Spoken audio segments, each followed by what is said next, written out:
He went through his rehearsed spiel with the enthusiasm of a novice actor first discovering the words of Shakespeare.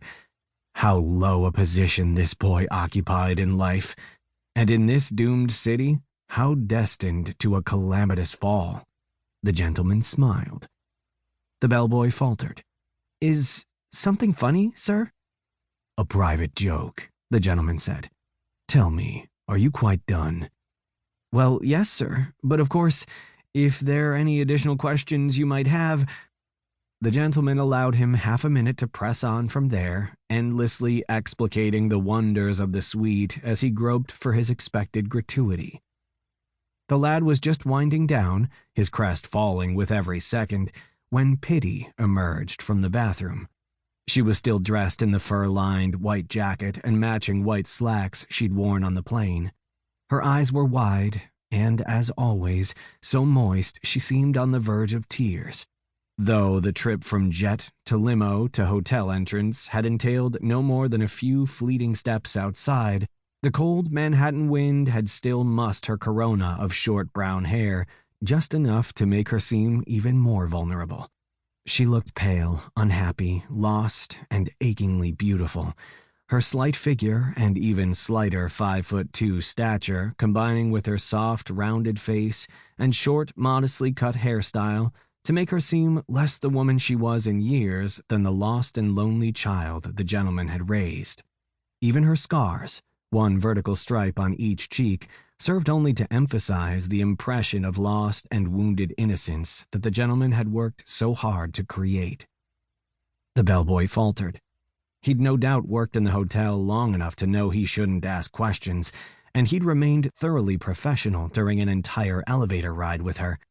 But the sight of Pitty worked its magic, as it did on everybody. The words tumbled out of him. Gee, miss, are you okay?" "She is fine," the gentleman said. "Just a little sick from the flight." "Forgive me, sir, but I'd like to hear her say that." "How much it must have cost you, little proletariat, to speak so boldly to one such as I." Showing no visible offense, the gentleman said, "You would have a long wait. My granddaughter does not speak.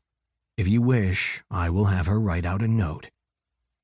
Pitty nodded bravely, smiled, the transparent act of a woman blinking back tears, and made an "okay" gesture with her fingers.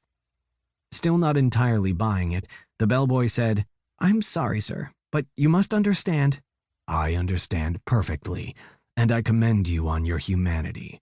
Tiring of him, the gentleman took out his money clip and peeled off 2 hundreds. "Here, spend it well." It was a measure of the bellboy's empathy that he spared Pitty one more glance before accepting the tip and taking his leave. The gentleman smirked especially wide as the door latched, thinking how delicious giving that tip had been. How delightful the joys of hidden knowledge. It was good to know that it had been a singularly generous tip. It was good to pull the strings. It was good just to know that there were strings to pull. But pleasure must always give way to business. A stern look was enough to banish Pitty to the bedroom.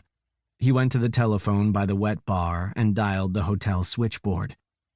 The hotel operator had what is euphemistically called a mid-Atlantic accent, but not one assured enough to hide her essentially low-class origins. "May I help you, sir?" "Yes, I believe you may," the gentleman said. "May I have your name?" "Susan," the operator said. "Susan Solon, sir." "Susan, I noticed that the telephone in my room is touch-tone." Her voice acquired a quizzical tone. "Yes, sir?" "I despise push-button phones, madam. To me, they represent the idiocy of progress triumphing over the elegance of tradition. As a matter of principle, I will not make a single personal call from this room until the management sees fit to provide me with a more acceptable rotary model. I am making you personally responsible for seeing to it that this is done." The operator said, "Sir, they're the hotel's phones. I don't know if I can—" "For what I am paying for this room," the gentleman said, "you will see to it that a suitable alternative is provided. Is that clear?" "I will speak to—" The gentleman was relentless. "I said, is